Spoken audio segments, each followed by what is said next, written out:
यसको लागि एउटा फिगर बनाऊ सिरिजमा राख्दाखेरि क्यापेसिटरहरु तीनटा क्यापेसिटर लिऊ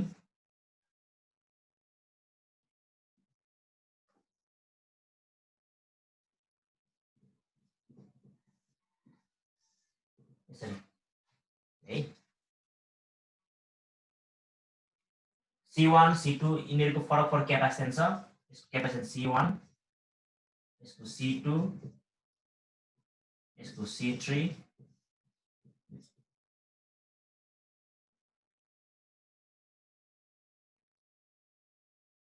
एउटा फिगर बनाउनु है त्यहाँ जसरी यहाँ लेख्या हो तिमीले कपीमा चाहिँ लेख्नु पर्यो है जस्ट पढ्ने मात्र हेर्ने मात्र होइन कि यहाँ जे लेख्या हो तिमीहरूले पनि लेख्नु पर्यो है अब यो सिरिज कम्बिनेसनमा के हुन्छ र भन्दाखेरि अब यो फर्स्ट क्यापेसिटरको C1 को फर्स्ट प्लेट यो चाहिँ फर्स्ट प्लेट भयो यो फर्स्ट प्लेट चाहिँ ब्याट्रीको पोजिटिभ टर्मिनलसँग जोडिएको छ सो यो पोजिटिभ टर्मिनलसँग जोडिराख्यो यहाँनिर यसबाट क्यू चार्ज चाहिँ सप्लाई हुन्छ सपोज प्लस क्यू भन्नु है पोजिटिभ चार्ज है यस्तो छ अब प्लस क्यू चार्ज यसलाई दिएको छ भने यसको कारणले गर्दाखेरि यो प्लस क्यूको कारणले गर्दा यसमा फर्स्ट क्यापेसिटरको सेकेन्ड प्लेटमा माइनस क्यू चार्ज चाहिँ इन्ड्युस हुन्छ है यो हामीले पहिला पढेको इन्डक्सन प्रोसेस है यसको प्लस क्यू कारणले यसमा माइनस क्यू चार्ज चाहिँ के त इन्ड्युस हुन्छ त्यसपछि अब यिनीहरु यहाँ वायरले जोडेको छ त्यो भएर एकदम नजिकै छ त्यो भएर यो माइनस क्यू चार्जको कारणले गर्दाखेरि फेरि सेकेन्ड क्यापेसिटरको यसमा के त प्लस क्यू चार्ज इन्ड्युस हुन्छ अनि यो प्लस क्यूले फेरि यसमा माइनस क्यू यो माइनस क्यू यसमा प्लस क्यू यो प्लस क्यू यसमा माइनस क्यू नेक्स्ट वान भन्दाखेरि यहाँ के बुझ्नु पर्यो भन्दाखेरि सिरिज कम्बिनेसन गर्दाखेरि सबै क्यापेसिटरहरु C1 C2 C3 हामीले तीनटा लियौं सबै क्यापेसिटरहरुमा चार्जेसहरु के त सेम चाहिँ हुने भयो है charges will be same in all the capacitor बुझिरहेछ नि यो बुझेको हो कि नै यो सबै क्यापेसिटरमा कसरी चार्जहरु सेम भयो भन्ने कुरा बुझ्यो नि है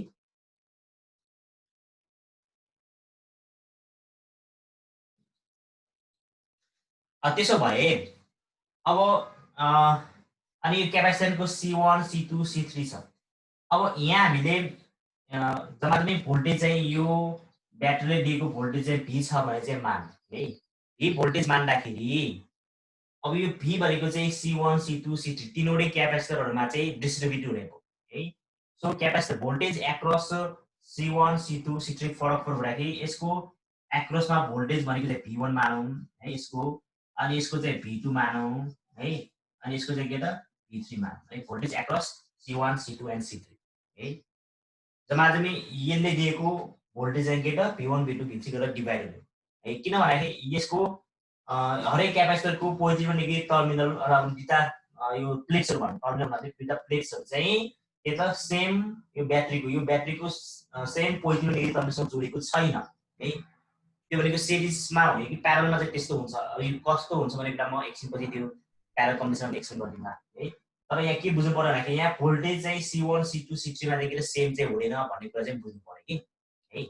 C1 C2 C3 मा सबैमा भोल्टेज चाहिँ के त फरक हुन्छ that is V1 V2 and V3 ठीक छ है त्यसो भए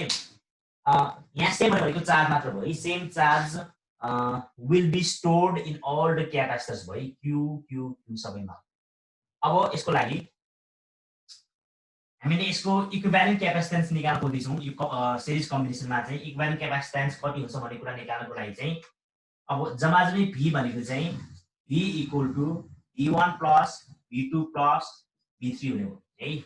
यो भोल्टेज नै के त V1 plus V2 plus V3 गरेर चाहिँ डिभाइड हुने अब यहाँ C1 हामीलाई के थाहा छ भन्दाखेरि C भनेको त अहिले पनि मैले सोरे Q by V हुन्छ हो C भनेको त है त्यसो भए C1 इक्वल टु चाहिँ के त Q by V1 हुने भयो हो ठीक छ नि C1 equal to Q by V1 हुने भयो त्यसैगरी C2 इक्वल टु पनि के हुने भयो Q by V2 किन सेम चार्ज छ नि सबैमा हो भन्दाखेरि यो P1 को ठाउँमा चाहिँ के राख्न सक्ने भयो भन्दाखेरि P1 इक्वल टु यसको ठाउँमा चाहिँ Q by C1 plus Q by C2 plus Q by C3 राख्न सकिने भयो। क्लियर छ यहाँसम्म? बुझिरहेछ है?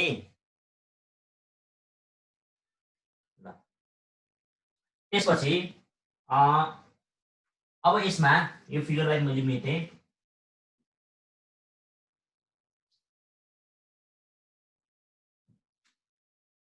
और यो V इक्वल टु छ और V by Q equal to 1 by C1 plus 1 by C2 plus 1 by C3 है, यो पनि भयो है। अब C इक्वल टु चाहिँ Q by V छ है भन्दाखेरि यसको रेसिप्रोकल V by Q भयो भने त यो रिलेसनमा C equal to Q by V हुँदाखेरि हामीले यसमा रेसिप्रोकल लियो भने भन्नुको मिनिङ चाहिँ यसलाई Q by V by Q गर्यो भने त यसलाई पनि 1 by C गर्नु पर्यो नि है, रेसिप्रोकल गर्नु पर्यो। सो के भन्दाखेरि यसको ठाउँमा 1 by C equal to sir अनि Q कहाँ गयो? Q चाहिँ 1 by C1 भयो नि त, Q by C1 थियो नि, Q कसरी हरायो? यो Q कसरी आयो भनेको? हैन सर त्यो के Q by C1 थियो नि, Q plus C2 थियो नि त, तर हजुरले 1 by C1 plus 1 by C2 लेख्नु भयो। सबैमा Q कमन लिएको नि निराजन नि ल अनि त कमन त लेख्नु भएन त्यही भएर सर त नि। अरे सानो सानो क्लास हो र भने हो, तिमी आफै सेल्फ जस्तो भयो नि त त्यो त। आफ्नो क्लासलाई पढाएर हो र मैले 6-7 क्लासलाई त्यो बुझ्नु पर्यो नि, कमन लिएको भन्ने कुरा बुझ्नु पर्यो नि, त्यतिखेर हराउने हैन। ल यस्तो कुरामा अल्झिने हैन हामी, त्यो तिमीले बुझ्नु पर्यो है। भयो अब ठीक छ। अब यसलाई चाहिँ V by Q भनेको चाहिँ 1 by C, यसलाई मैले सिरिज कम्बिनेसन भएको मलाई CS लेखेँ है त। 1 by CS equal to 1 by C1 plus 1 by C2 plus 1 by C3 है। ठिक छ। वेयर CS इज द तिमीले लेख है, वेयर CS इज द के त इक्विभ्यालेन्ट है। अक्षर बुझ्छ कि बुझ्दैन है? सानो भयो कि धेरै के छ निराजन, अक्षर सानो छ? ठीक छ सर, बुझिन्छ है? ल हजुर बुझिरहेछ। Where CS is the equivalent capacitance of the capacitors in series, capacitors in series combination भनौँ न, series यो देख्दैन, in of the capacitance of the माथि लेखेँ त, of the capacitors in series combination। ल है यो कन्टिन्यू है यसको, where CS is the equivalent capacitance of the capacitors in series combination. बुझेछ?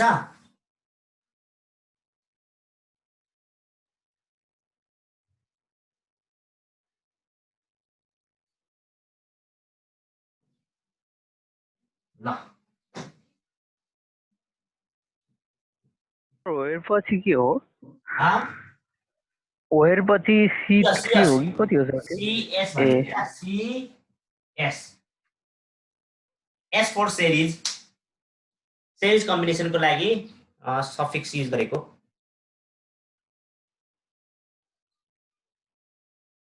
बुझिरहेछ?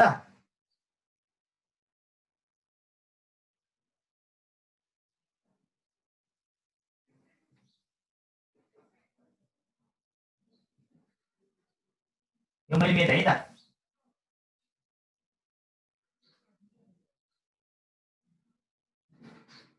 त्यसपछि प्यारलल कम्बिनेसन अफ क्यापेसिटर्स, यो पनि मेटै हुन्छ।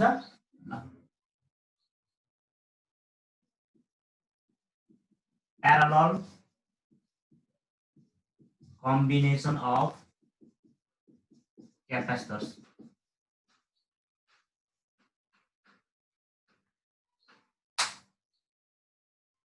प्यारा कम्बिनेसनको फिगर त यस्तो हुन्छ।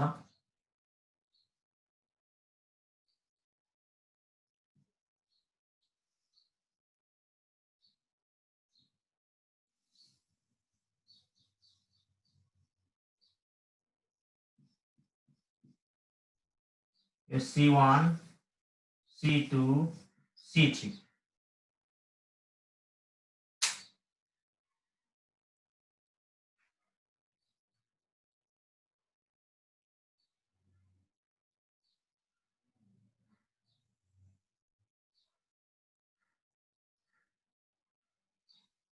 क्लियर बनाऊ।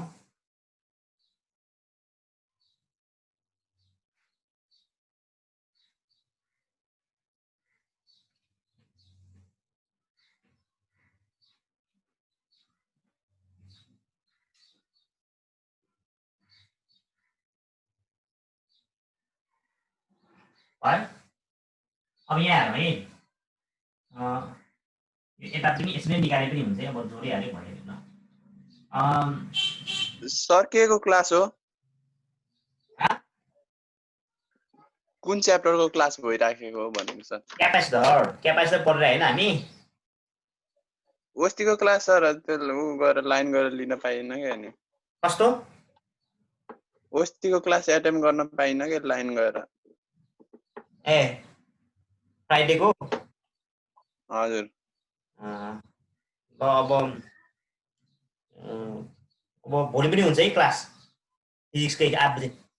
है। किन सर त्यसरी? अब खाली समयमा पढाउने अब यहाँ फर्स्ट सेमेस्टर आउन थालेछ चार कोर्स गर्नु पर्यो है। तिम्रो एक्जामै आउन लागेको छ नि त। तिम्रो एक्जाम त मङ्सिर पुस मातिर हुन्छ होला बोर्ड एक्जाम है। अनि पुस मातिर एक्जाम हुन्छ भने के कोर्स नसकाइकन राख्नु त भएन, कोर्स सकाउनै पर्यो है। अनि तिमीहरूको फर्स्ट अहिले पनि भनेको फर्स्ट एसेसमेन्ट चाहिँ यो 10 नै अगाडि अब यो 10 दिनमा चाहिँ हैन 9-10 दिन भित्रमा चाहिँ हुन्छ है यो फर्स्ट एसेसमेन्ट चाहिँ। सबै साथीहरू जसलाई खबर गर्नुपर्छ जो क्लासमा बसिरहेको छैन उनीहरूले पनि खबर गरौँ है। अनि यसैबाट तिमीहरूको इन्टरनल मार्क्स पनि पठाउने हो। अहिले क्लासमा बसेको छैन म त क्लासमा बसेकै छैन मलाई के पनि थाहा छैन भन्यो भने 0 मार्क्स पठाइदिने है, अरू उपाय नै छैन है। त्यही भएर चाहिँ मैले पहिलेदेखि भन्दै आएको सबैजना क्लासमा बस्नै पर्छ, बस्नु पर्यो जसरी पनि बस्नु पर्यो। नेट छैन डाटा छैन यो भनेर पाउँदैन अब है। सरकारले मान्यता दिइसकेपछि तिमीहरूले चाहिँ सरकारले पनि अब त्यही हिसाबमा चाहिँ अब डाटा प्याकेज सस्तो बनाइदिएको छ है। अब जम्मा 315 रुपियाँमा 1 महिना चलाउन पाउँछ भने त त्यो त एकदमै सस्तो कुरा हो है। 1 महिनामा 315 चलाउन पाउँछ। तिम्रो चिया खर्च पहिला यहाँ कलेज आउँदाखेरि चिया खर्च गाडी भाडा खर्च हैन त्यो नै 315 भन्दा पनि बढी जान्छ। त्यो सबै कटाएर तिमीहरूले चाहिँ यो डाटा प्याकेजहरु चाहिँ किनेर चलाउनु पर्यो है। नेट छ वाइफाई छ भने कतिमा छ सर त्यो 315? कतिमा छ त्यो 315? एनटीसी मात्रै छ है त्यो। एनटीसी सिमबाट किन्ने है। अनि मेरो कस्तो छ एनसेनमा के छ भने जस्तो लाग्छ है। 24 GB पाउँछ। अब तिम्रो जस्ट यो ई लर्निङ प्याकेजहरु मतलब यस्तो जुम हैन एमएस टिम। अब हामी चाहिँ एमएस टिम पनि चलाउँदै छौं है जुमबाट। अनि त्यसपछि आएर यिनीहरु चलायो भने चाहिँ 24 GB भनेको तीनटा एप्सबाट सर तीनटा एप्सबाट चलाउनु। हजुरले हिजो एमएस टिम डाउनलोड गर्न भन्नुभयो त त्यो के को लागि हो? अब त्यो चाहिँ अनलिमिटेड हो कि अहिले यसमा जुममा चाहिँ हाम्रो 40 मिनेटमा चलाउन पाउँछ हैन। अनि त्यो त्यतिकै कट हुन्छ। त्यो चाहिँ अनलिमिटेड चलाउन पाइने भएर चाहिँ एमएस टिमबाट हामीले चलाउन आएको है। त्यो छिट्टै अब त्यो कहिलेबाट सुरु गर्नुहुन्छ? त्यो सुरु कहिलेबाट गर्ने? अब त्यो भन्छ नि हामी अहिले त्यो डाउन एप्लस त्यसको बारेमा इन्फर्मेसन टिमहरुले अलिअलि लिँदै गरन है। त्यहाँ युट्युबहरु त्यसमा पनि हुन सक्छ अथवा चाहिँ हामी आफै पनि सिकाउँछौँ टिमहरुलाई के गर्ने कसो गर्ने भन्ने कुराहरु सिकाउँछौँ है। पछि सिकाउनु हस् सर। सबै रेडी अलि भइसकेको छैन बिस्तारै त्यसको बारे सबै रेडी है। ई लर्निङ त सर एनसीमा पनि छ सर। छ भने हुन्छ जेमा जस्तो सुविधा छ त्यही अनुसार चाहिँ गर्नु पर्यो चलाउनु पर्यो है। अब फेसबुक चल्दैन सर अरु चल्छ। ल भइहाल्यो नि त। फेसबुक किन चलाउनु पर्यो ल। C1 C2 C3 तीनटा क्यापेसिटर हेरौँ यो जुन क्यापेसिटरलाई चाहिँ प्यारलल कम्बिनेसनमा भनेको यस्तो यसलाई हामी किन प्यारलल कम्बिनेसन भन्छौँ भन्दाखेरि यिनीहरूमा चाहिँ सबैमा भोल्टेज चाहिँ छ नि सेम हुन्छ है यो V यसमा पनि V यसमा पनि V हुन्छ यो भोल्टेज किन सेम हुन्छ भन्दाखेरि यो ब्याट्रीको पोजिटिभ टर्मिनल यहाँ एउटा कुनै A पोइन्टमा जोडिएको छ हैन ब्याट्रीको नेगेटिभ टर्मिनल B पोइन्टमा जोडिएको छ सबैको यो C1 C2 तीनवटै क्यापेसिटरको फर्स्ट प्लेट चाहिँ सबैको A पोइन्टमा अनि त्यसैले सेकेन्ड प्लेट चाहिँ B पोइन्टमा छ अब यो सपोज यो 12 भोल्टको ब्याट्री हो भने चाहिँ यो पोजिटिभ ब्याट्रीको पोजिटिभ टर्मिनल भनेको 12 भोल्टमा हुन्छ है अनि त्यसपछि आएर नेगेटिभ भनेको 0 मा हुन्छ है पोटेन्शियल डिफरेन्स चाहिँ 12 - 0 = अनि 12 हुने हो सो 12 भोल्टको छेउमा चाहिँ के त यो हायर पोटेन्शियल यो वायर यसको चाहिँ हामी पोटेन्शियल ड्रप चाहिँ यहाँ 0 मा हुन्छ यो वायर भयो यहाँ पोटेन्शियल ड्रप हुँदैन है त्यो 0 मान्दाखेरि चाहिँ के त भन्दाखेरि C1 C2 C3 सबैको प्लेट्सहरु एउटा प्लेट्सहरु चाहिँ के त 12 भोल्टमा जोडिएको छ अनि अर्को सेकेन्ड प्लेट चाहिँ सबैले 0 भोल्टको यो एन्डसँग चाहिँ जोडिएको छ है त्यही भएर चाहिँ के त भन्दाखेरि यो सबैको पोटेन्शियल डिफरेन्स चाहिँ के हुन्छ त भन्दाखेरि सेम नै हुने भयो दैट इज 12 भोल्ट नै हुने भयो के है 12 - 0 भनेको 12 भोल्ट हुन्छ यो बुझिरहेको छ C1 C2 C3 मा किन पोटेन्शियल डिफरेन्स सेम हुन्छ भनेको सिरिजमा त्यस्तो हुँदैन सिरिजमा तिम्रो अहिलेकोमा हेर्ने हो भने चाहिँ सिरिजमा यस्तो जोडेको छ भने चाहिँ छ नि यहाँ है यो 12 भोल्ट हो भने चाहिँ यो एन्ड चाहिँ 12 भोल्टमा छ अनि यसको अर्को एन्ड चाहिँ 0 भोल्टमा छ हो तर यो एन्ड चाहिँ 0 सँग जोडेको छैन के है बुझिरहेछ यो चाहिँ छ नि एकछिन यसलाई म मिनिमाइज गर्छु यो फेरि भन्ने चाहिँ यसमा सो सिरिजमा हेरौँ त यो दुईटालाई मैले सिरिजमा जोडे दुईटा क्यापेसिटरहरुलाई यसको यो फर्स्ट प्लेटको चाहिँ एउटा एन्ड चाहिँ 12 भोल्ट सँग चाहिँ जोडेको छ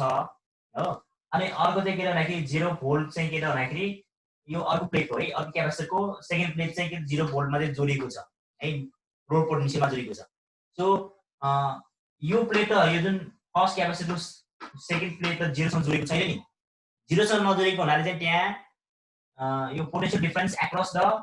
फर्स्ट क्यापेसिटर भनेको चाहिँ 12 - 0 गर्न सक्दैन है यो 0 छ भने यो 0 भन्दा अलि बढी हुन्छ नि यो फर्स्ट सेकेन्ड क्यापेसिटरको फर्स्ट प्लेट चाहिँ 0 भन्दा केही बढी हुन्छ है त्यसैगरी यो फर्स्ट क्यापेसिटरको यो सेकेन्ड प्लेट भनेको 12 भन्दा केही कम हुन्छ अथवा 0 भन्दा बढी तर 12 भन्दा कम हुन्छ सो यहाँ चाहिँ पोटेन्शियल डिफरेन्स चाहिँ सेम हुन पाउँदैन तर यहाँ चाहिँ के भन्दाखेरि पोटेन्शियल डिफरेन्स चाहिँ सेम हुन्छ नि बुझिरहेछ है अब यो क्यापेसिटर फेरि यसमा हेरौँ अनि पोटेन्शियल डिफरेन्स चाहिँ सेम भएर चार्जको केसमा हेर्ने हो भने चाहिँ छ नि चार्ज चाहिँ सबैमा सेम हुन्छ भने छैन है यो तीनवटै क्यापेसिटरमा यहाँ चार्ज चाहिँ छ नि यसमा चाहिँ फर्स्ट क्यापेसिटरमा चाहिँ चार्ज सोर्स चाहिँ Q1 हुन्छ यसमा Q2 यसमा Q3 हुन्छ है फरक हुन्छ है अहिले चाहिँ के भन्दाखेरि यसले फर्स्ट प्लेटको यसले यहाँ प्लस Q चार्ज छ भने चाहिँ यहाँ माइनस Q चार्ज इन्ड्युस गर्ने फेरि त्यसले चाहिँ यहाँ प्लस Q त्यसले फेरि माइनस Q यसरी क्रमसँग चाहिँ हुन्छ तर यहाँ त्यस्तो हुन पाउँदैन यहाँ Q1 छ भने यो Q1 ले यहाँ माइनस Q चार्ज डेभलप गर्छ है यो Q2 अब यसमा रहेको चार्ज चाहिँ के त भन्दाखेरि यहाँ रहेको माथिको चार्ज इन्ड्युस गर्ने होइन त्यस्तो हुँदैन है यहाँ छुट्टै चार्ज हुन्छ यो Q2 चार्ज छ भने चाहिँ यसमा यसले चाहिँ माइनस Q2 चार्ज इन्ड्युस गर्छ त्यसरी अनि यहाँ Q3 छ भने यसले माइनस Q3 है त्यसरी चाहिँ इन्ड्युस गर्छ सो प्यारलल कम्बिनेसनमा चाहिँ के हुन्छ र भन्दाखेरि भोल्टेज चाहिँ सेम हुन्छ तर के त चार्ज चाहिँ के त डिफरेन्ट हुन्छ है चार्ज चाहिँ के त डिफरेन्ट हुन्छ अनि पोटेन्शियल चाहिँ के त सेम हुन्छ बुझिरहेछ नि है सो यसमा अब त्यसो भए के गर्नु पर्यो त भन्दाखेरि अब यसमा चाहिँ Q टोटल चार्ज फेरि यसले दिएको टोटल चार्ज Q छ भने Q भनेको Q1 + Q2 + Q3 हुन्छ के जम्मादमी चार्ज चाहिँ छ नि यो इन्डिभिजुअल चार्जेसहरुको समसँग चाहिँ बराबर हुन्छ Q = Q1 + Q2 + Q3 हुन्छ किन भन्दाखेरि यसले यो ब्याट्रीले Q चार्ज दियो भने यहाँबाट Q चार्ज आयो भने हैन यहाँबाट Q चार्ज आयो भने त्यो Q चार्ज चाहिँ छ नि यो तीनटामा चाहिँ डिस्ट्रिब्युट हुने है एक हिसाबले तिमीले कसरी बुझ्नु पर्यो त भन्दाखेरि एउटा मोटो खाले पाइप छ त्यो पाइपबाट तीनटा अर्को फेरि सब ब्रान्चेस अथवा पाइपहरुको सानो पाइपहरु तीनटा गइराखेको छ भने पहिलो पाइपबाट जति पानी गयो त्यो पानी भनेको चाहिँ तीनटा पाइपहरुमा चाहिँ डिभाइड हुने हो अब तीनटा पाइपमा रहेको पानीको सम चाहिँ के त पहिलो जुन मेन पाइपबाट आएको छ त्यो मेन पाइपबाट आएको पानीसँग चाहिँ के त बराबर हुन्छ त्यसरी बुझ्नु पर्यो है बुझ्यो नि त्यो त अब कहीँ पनि लस हुँदैन भन्नाले चाहिँ यो Q1 Q2 Q3 त गायब हुँदैन है कहीँ जान पनि पाउँदैन सो के भन्दाखेरि यो सुरुमा आएको जुन चार्ज छ त्यो चार्ज भनेको यो इन्डिभिजुअल चार्जहरूको समसँग बराबर हुनै पर्छ है यसलाई हामी कन्जर्भेसन अफ चार्ज पनि भन्छौँ है कन्जर्भेसन अफ चार्ज है so Q = Q1 + Q2 + Q3 हुन्छ अनि अघि नै के फर्मुला युज गर्ने हाम्रो के छ भने C = Q/V छ हो C = Q/V हुँदाखेरि अब यहाँ त के त C1 को C1 निकाल्यो भने Q1/V गर्नु पर्यो सबैमा के त पोटेन्शियल सेम छ त्यसैगरी C2 निकाल्ने हो भने चाहिँ C2 = Q2/V गर्नु पर्यो पोटेन्शियल सेम नै छ हो Q2 by के त C2 = Q2/V गर्नु पर्यो अनि त्यसैगरी Q3 निकाल्नु पर्यो भने Q3/V गर्नु पर्यो हो बुझिरा छ यो केही कन्फ्युजन छ यहाँसम्म ल त्यसो भए अब त्यसो भए अब यसैमा राख्ने this is equal to Q = Q1 भनेको के रे Q1 भनेको यहाँबाट C1V हुने भयो C1V + C2V + C3V भयो हो और अब सबैमा अहिले चाहिँ अब C1 + ल यसमा देखाइदिए मैले फेरि कन्फ्युज होला है और Q/V = C1 + C2 + C3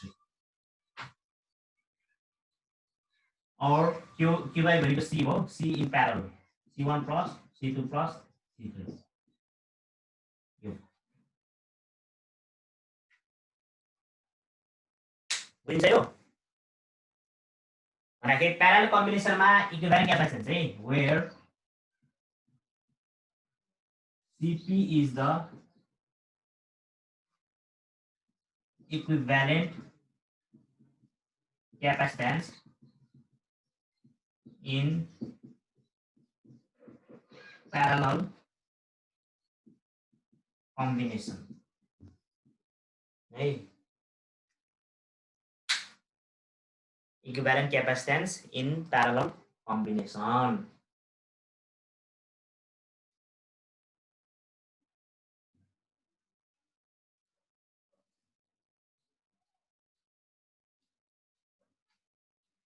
ठीक छ केही कन्फ्युजन छ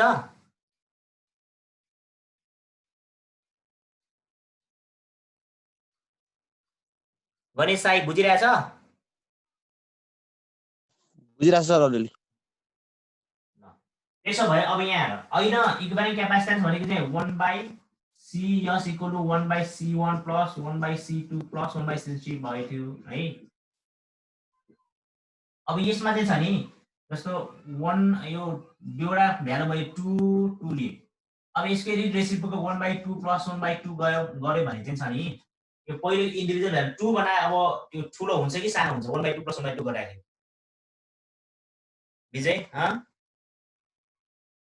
1/2 + 1/2 भनेको 2 भन्दा ठुलो हुन्छ कि सानो सानो हुन्छ है सानो छ सानो हाफ फुल हुन्छ हाफ भनेको फुल होइन फुल भनेको 1 होइन है सानो हुन्छ हो भन्दाखेरि अहिलेको केसमा चाहिँ यो इक्विभ्यालेन्ट क्यापेसिटेन्स भनेको चाहिँ डिक्रिज हुने रहेछ है जस्तो यहाँ 2 2 2 राख्यो भने त यो 1/CS गर्दाखेरि त CS को भ्यालु त घट्ने भयो नि त तर यहाँ त अब 2 + 2 + 2 गऱ्यो भने त 6 हुन्छ बढ्छ नि त भन्दाखेरि सिरिज कम्बिनेसनमा चाहिँ इक्विभ्यालेन्ट क्यापेसिटेन्स चाहिँ के हुने रहेछ त घट्ने रहेछ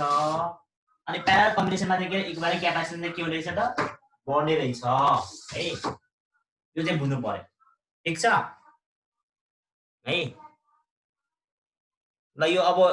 1 मिनेट मात्र बाँकी छ है यो अटोमेटिक कट हुन्छ म अनि पछि एकछिन पछि फेरि यसलाई तिम्रो रिजोइन गर्ने कि नगर्ने ल टाइम सकियो होला सर 9 बजे म्याथ क्लास पनि छ हाम्रो म्याथ क्लास पनि त 9 बजेबाट म्याथ क्लास छ है म 9 बजेबाट भन्नलाई भयो भने एकछिन 5 मिनेटको लागि भयो भने रिजोइन गर्न लाउँछु है हा सर त्यस्तो गराइदिनु न बरु टाइम सकिनु लाग्छ अब यो एकटिकै कट हुन्छ